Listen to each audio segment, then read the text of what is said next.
this is the Divine Feminine 101. Welcome back to another beautiful week. I hope you all had a good week. I certainly did. So today I'm going to be talking about a very unusual topic.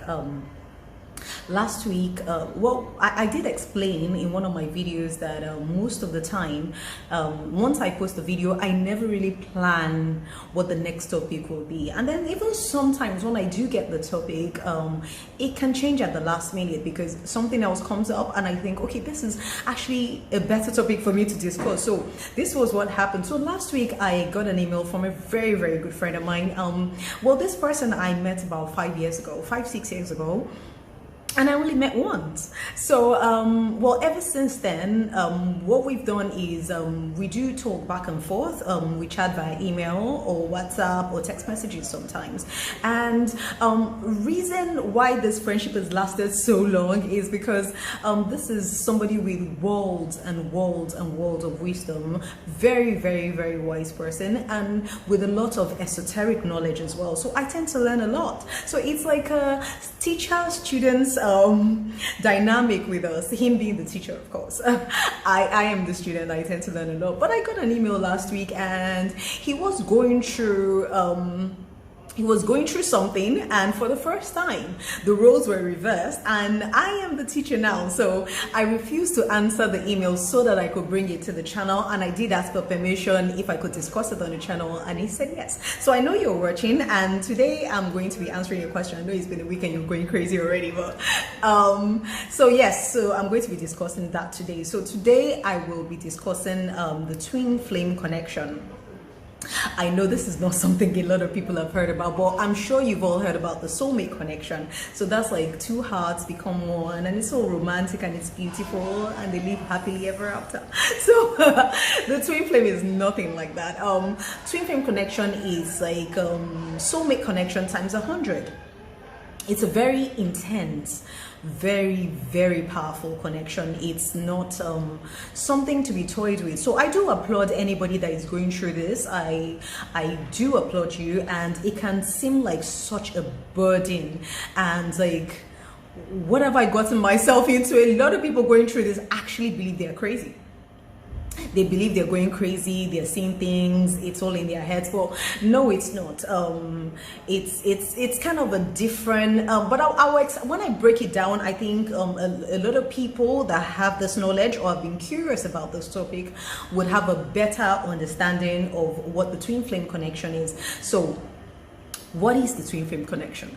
Okay, so the best way to describe this is one soul. We all have our souls, right? And then we have our spirit, our body. So it's like one soul in two bodies.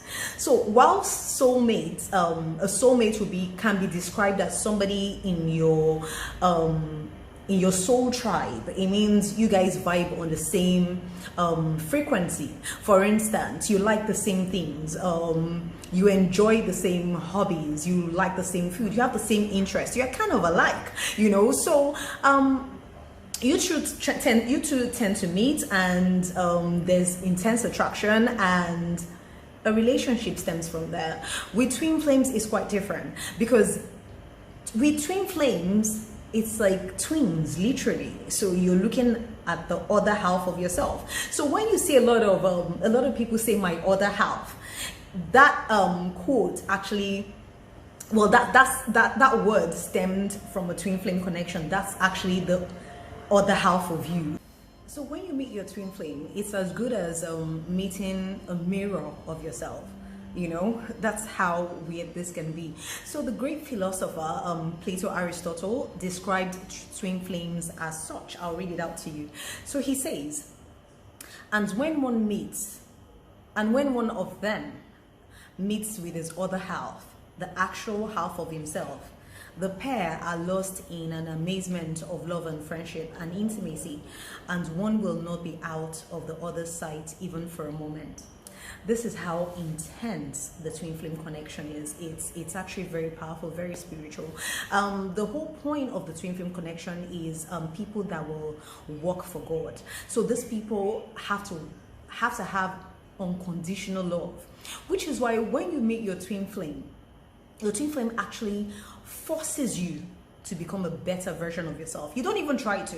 It just happens. you just have that feeling to strive to be better. Through no fault of your own, you're not even trying to do anything. You just find out that you just start to become a better version of yourself. So and the connection actually forces that out of you. So to better describe the twin flame connection, I'll go back to the background of what twin flames are and why they were created. So back in the time of Plato, there were some entities. They're like human beings, but they had 4 arms, 4 legs, 2 heads, and both male and female genitals. So they had both male and female organs. So this is supposed to be a myth, but on doing more research into it, it actually makes a lot of sense. So I'm going to tell it to you and see how much it makes sense anyway. So anyway, so these entities were very, very powerful. They were very psychic, very intuitive, very spiritual, and a lot of sorcerers, evil spiritualists, they actually sought to use them. They were highly sought after, so the people wanted to use them for some sort of rituals. You know how there's that story that some parts of Africa and some other parts of the world, albinos, they're looked upon as like very powerful entities, and a lot of people, when they want to do like some negative rituals or dark practices, they would kidnap and use albinos. Okay, so this hermaphrodites, they were like that. So they had they were very powerful, very odd looking, with 4 hands, 4 legs, 2 heads, both male and female genitals, and there were 72,000 of them. So what had happened was I think it was a sorcerer piled up the 72,000 of them and divided them in 2, and then placed a curse on them and banished them, so they could not come together again. So one half carried the male energy and the other half carried the female energy. So twins well, fast forward till today. So twins today actually go through life kind of feeling like there's a void. You know, you go through life kind of feeling like you just looking for the other half of them. So this is where that myth stems from. So from 72,000, they've now become 144,000. With further research, the 144,000 are supposed to be the 144,000 referred to in Revelations 7 verses 4. Let me read that out to you. So and this is where it actually becomes very spooky. So for anybody that is going through this twin flame journey, consider yourself lucky. It's a very, very tedious, very difficult journey to go through, but you're supposed to be considered very blessed.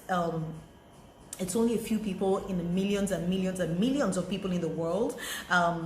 Just 72,000 of them have twins, making 144,000. And this is what the Bible said about the 144,000. So it says, this futuristic count refers to the theory that the 144,000 are sealed Jews, protected from the wrath of the Antichrist during the tribulation period. This group of people will evangelize the world during this period, leading the salvation of millions, referenced in Revelation 7 verses 9. Now the thing is, one thing I know for a fact is that twins, when in relationships with other people, tend to be in very narcissistic relationships. I think that has to do with the myth of sorcerers and evil people trying to use them, but for some reason it's still going on today. Most twins, if you want to judge by their normal relationships, which are actually referred to as karmic relationships, because for as long as they're not in relationship with their twins, it's a karmic one, like one that has karma. They have karma to work out with whoever that partner is. So anyway, So it is believed that you know, a lot of twins actually go through narcissistic relationships for as long as they are not in union with their original twin. This is true research. So anyway, so yes, that's the twin flame connection. So on meeting your twin flame, it's like a whole other vibe. I really tried to shy away from discussing this as a topic because it's a very difficult concept to grasp, and I feel like trivializing it by actually discussing it this way, because people going through this connection most of the time have gone through bouts of depression, because they've actually felt like they're going insane, literally. So I'm trying not to trivialize it, so bear with me, please. I'm trying to explain it in the best way possible.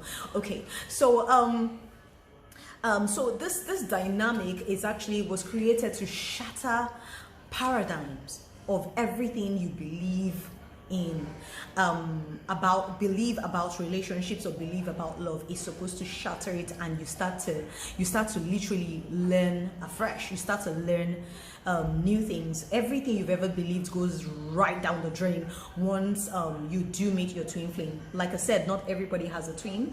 There are only 72,000 people that have twins out there in the world. That's 144,000 that was referred to in Revelation 7 verses 6. So this connection defies logic. It defies reason. It defies everything you've ever believed. It is highly, highly powerful and highly spiritual. So I did put down a few points of how you know when you've actually met your twin, if anybody has ever gone through this. But before I get to that, I'm just going to explain. There are two types of twins, of twin flames. One set of twin flames, when you meet your twin, that's actually like a look-alike. The two of them tend to have the same hair color, same eye color, same body type. Everything seems to be the same. You know, so because they have one soul and they just have two different bodies. So when you meet a look-alike twin, what this is trying to tell you as a person is that your twin mirrors back everything you hate or love about yourself. Is what your twin mirrors back to you, and those are the things you need to work on. That's why your twin looks exactly like you, because it's actually you.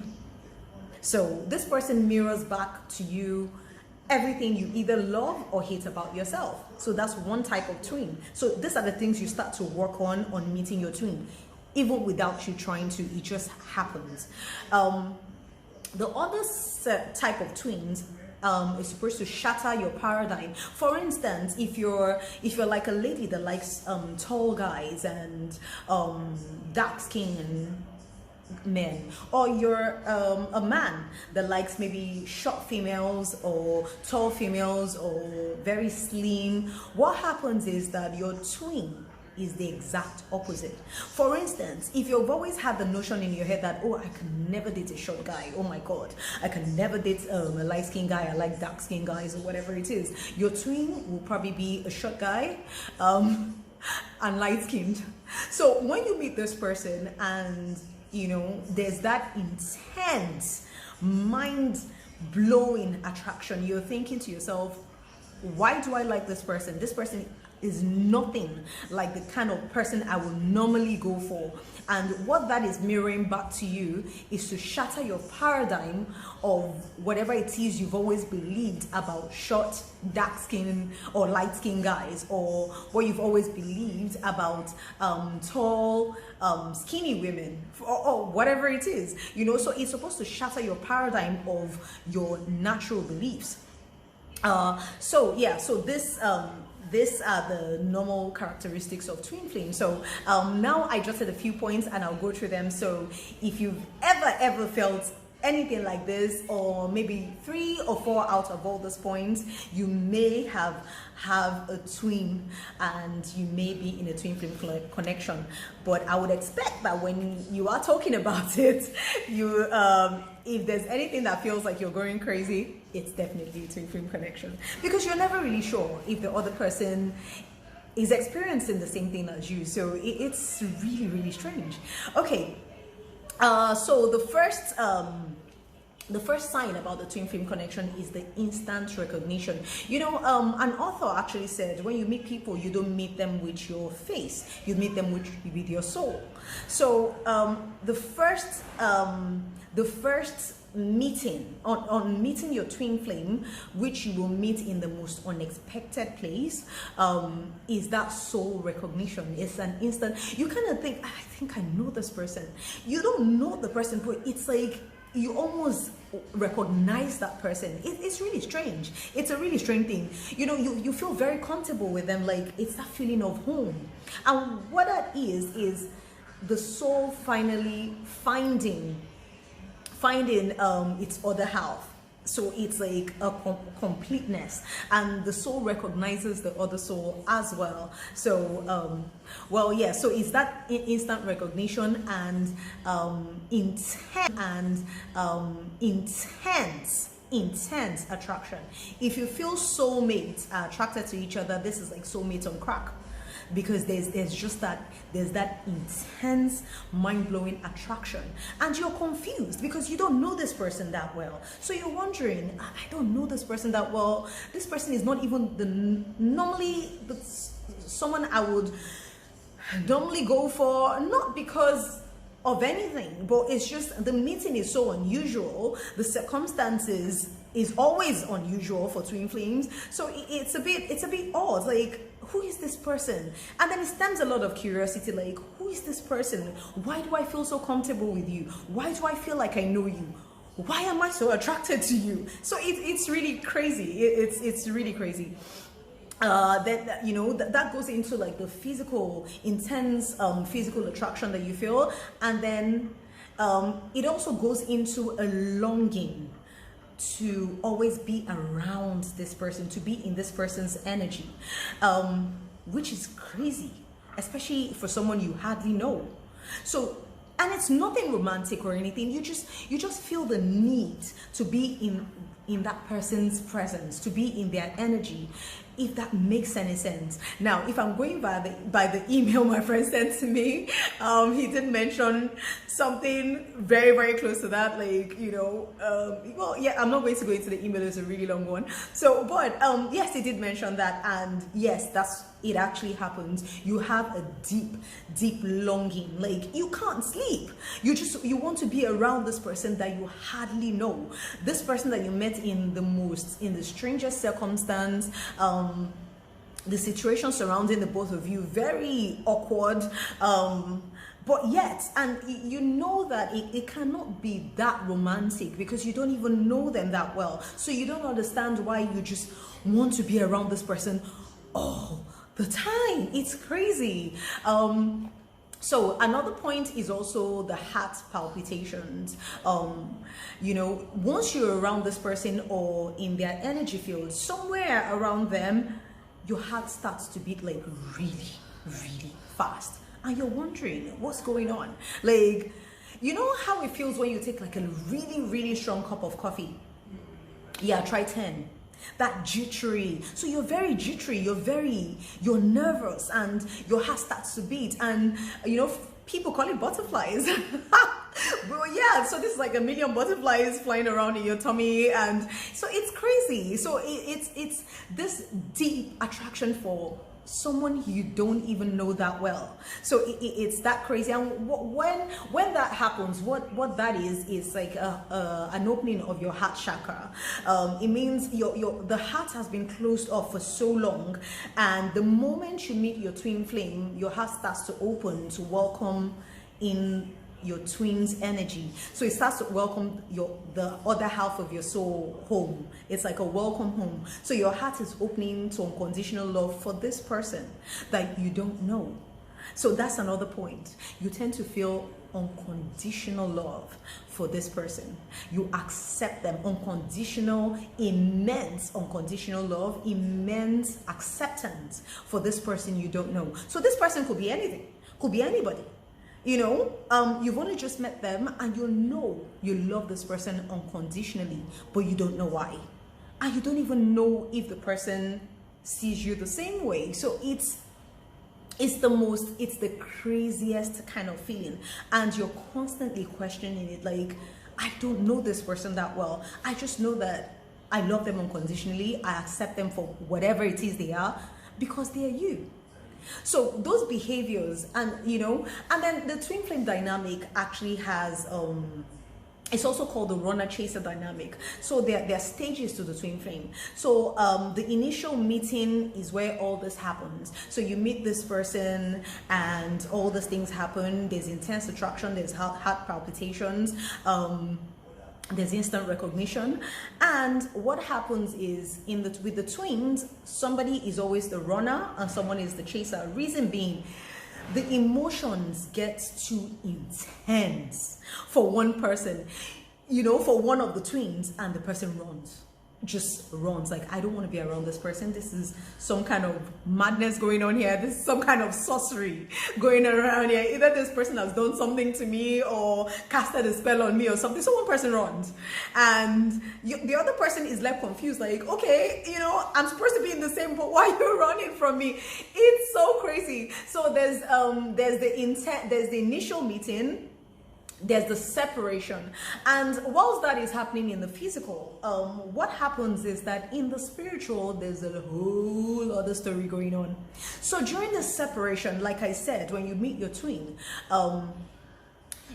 forces you to become a better version of yourself. So what actually happens is when you meet this person, and this is where it's obvious that it's a very spiritual connection, what happens is both twins start to experience what is called a soul ascension. So like I explained in my last videos about karma, soul ascension is also an awakening. So the soul starts to experience something called an awakening. The Christians call that being born again. Not the born again, 3D born again that you all know about. No, I tried to explain that in my last video. It's on a soul level. Your soul kind of gets an upgrade.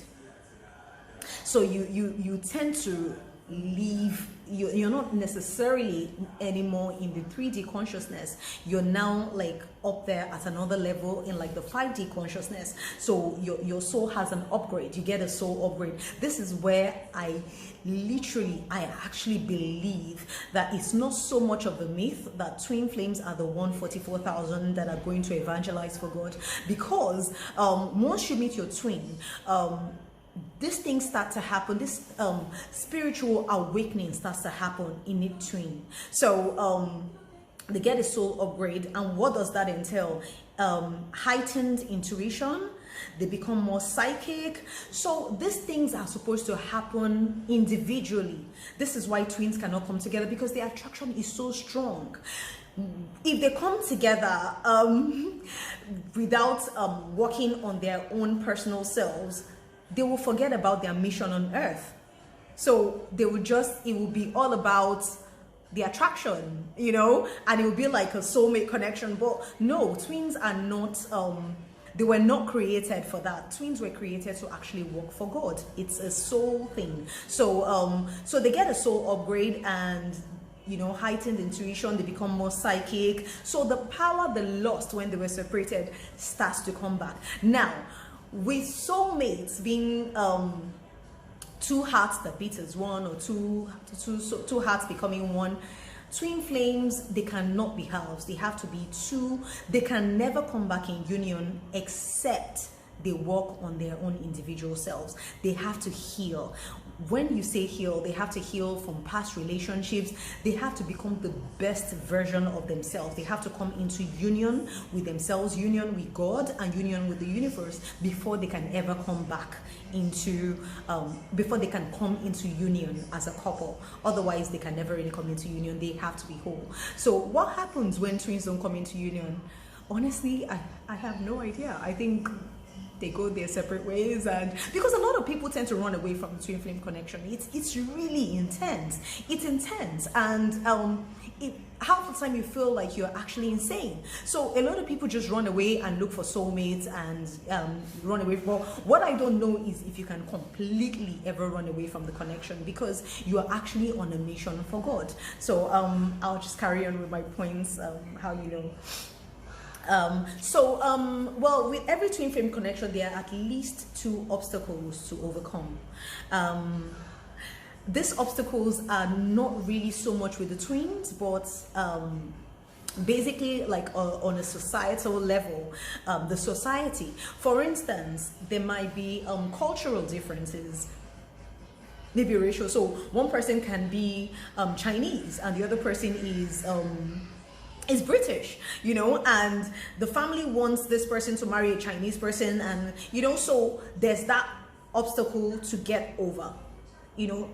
And like I said before, this is designed to shatter every paradigm you've ever believed in. So this Chinese lady is screaming to her parents or her family or the society that, no, listen, I met this British boy and that's who I want to be with. And they're like, you can't marry out of the culture. You can't do that. So there's that. There can be there's all sorts. Twins can live across continents. So maybe one twin went on holiday and met this person and has to go back. So that can be an obstacle. Normally twins usually have 2 obstacles. So it can be both racial and both cultural and distance as well. That can be an obstacle. Normally twins usually have 2 obstacles. So it can be both racial and both cultural and distance as well. So that can be another hurdle. It can be different religions, you know, twins can have different religions. So maybe one is Christian, the other one is Muslim, and it's not so much about the twins, but the society. And they're thinking, no, you're actually from a very, very deep Islamic background, and you're from a very, very deep Christian background. You two cannot end up together. So they have that obstacle to cross.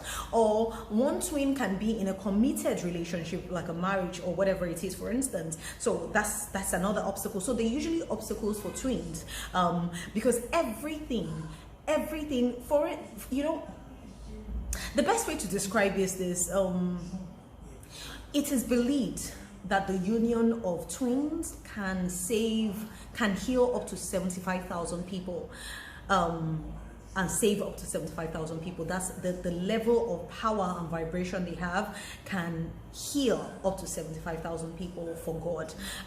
Will the devil want that? No. So what would happen is, before the twins would ever think of meeting, there's been an arrangement of everything to stop, to prevent their union. So everything works to prevent that union. So these are some hurdles that the twins have to get through from research. Anyway, so that's another one. So there's also addictions, because normally what twins have to, a lot of twins suffer from addictions because the feelings and the emotions is so strong, so they try to numb it down sometimes, and they get into addictions which can actually push both twins apart. So what happens is, when when either of them are not fully healed, they repel each other, so to speak. They're very attracted to each other, but they can't actually come in union except they work hard on themselves, or they heal everything that has to be healed about themselves before they're able to actually come into union. So another thing is actually synchronicities and signs. So what happens when you meet your twin? It's like the universe is trying to tell you, hey, that's your twin. Even though you're screaming, no, that can be my twin, no, come on. But the universe does everything in its power to show you. So what you get is synchronized numbers. So sometimes you can look at your phone and see 1111. 1111 is a very powerful twin flame number. You can see 222, 333, 444. Plate numbers on TV, phone numbers. You will tend to see a lot of synchronized numbers when you do meet your twin. So that can happen. Or what can also happen is, for instance, well, let's say your twin's name is Michael. You can have like 10 different Michael in your life at that time. So it's like every name you hear after that is Michael. Every name you hear after that is Michael. So everywhere you turn to, there's a Michael. It's like the universe trying to tell you, no, that's your twin. So whether you're screaming yes or no, it doesn't really matter, because it's not about you. With the twin flame connection, it's never really about you. It's about your soul mission on earth. So yeah. So and that's like actually very, very huge in the twin flame connection. So another one is telepathic communication. It's non-verbal communication between the twins. This is actually very, very, very common. So twins can sit in a room here and not say a word. They just tend to understand what the other person is thinking and feeling. It's really weird. And then they have the same dreams as well. I think this is why people tend to run from that connection. So they're constantly dreaming about each other. Sometimes it's actually the same type of dreams. Like for instance, because they have to experience something called an ego death after they meet each other, because your ego is what tells you that, nah, that person is not my twin, that person is. So the first thing they experience is something called an ego death. You just do away with ego, and once there's no ego, the spirit is more accepting of whatever it is that is coming to it. So a lot of twins actually, because when you're asleep, the ego does not have much control over you, right? So your heart is more open. So a lot of twins tend to have more of a connection in the 5D. It's not spirit husband or spirit wife or any of those things. It's actually they tend to have the same dreams, which is very, very strange, you know. But that time they're probably in separation, which always happens with the twin flame dynamic. They have to, at some point they will go into separation. So if you feel like you've met your twin, it may be a soulmate connection if the dynamic is not this way. There's the initial meeting, there's the separation, and then there's union. But everything will work to separate twins so that they do not come into union. There's usually one or two obstacles to get over, which sometimes the people involved may not be able to get over it. So I mean, yeah, so I mean that's the twin flame. So they tend to have the same dreams. They tend to be able to communicate telepathically. And then the last final sign of a twin flame connection is sometimes when one person runs, you know how it is. Like if you meet someone and you stay away from the person, like you're in separation, you know, they say time heals all wounds. So once you've been away for the longest time, it's like the feeling starts to go down and you're like, okay, yeah, so I can separate myself. But with twins, it's quite different. The longer you stay apart from each other, the more intense the feeling grows. So it's like the feeling gets more intense the more, even in separation. So time, space has no meaning. It does not matter, because it's still the same person. So their twins are forever connected. The space between them does not really matter. So they can be across the continent. They're still very, very much connected. Either they can feel each other, or have conversations telepathically, or they can connect in their dreams. They can actually have the same dreams, and once they wake up from that dream, they actually feel like, okay, they've actually been with their twin. It's the craziest, it's the scariest thing. So well, I've had to rush through it. My videos these days are getting too long. So to my friend, to the reader, yes, you are in a twin flame connection. No, you're not crazy. No, it's not all in your head. And yes, probably your counterpart feels the same. So well, I'm glad I was able to answer your question. And for everybody that feels that they're in a twin flame connection, we all have free will. You can decide to scale through the difficulties of this connection, or you can look for a soulmate and live happily ever after. So either way, I think what is really important is if you do have a soul mission for God, you should try to consider that option. So anyway, have a great week. Thank you. It was good to be back here again today. Love you all. Bye.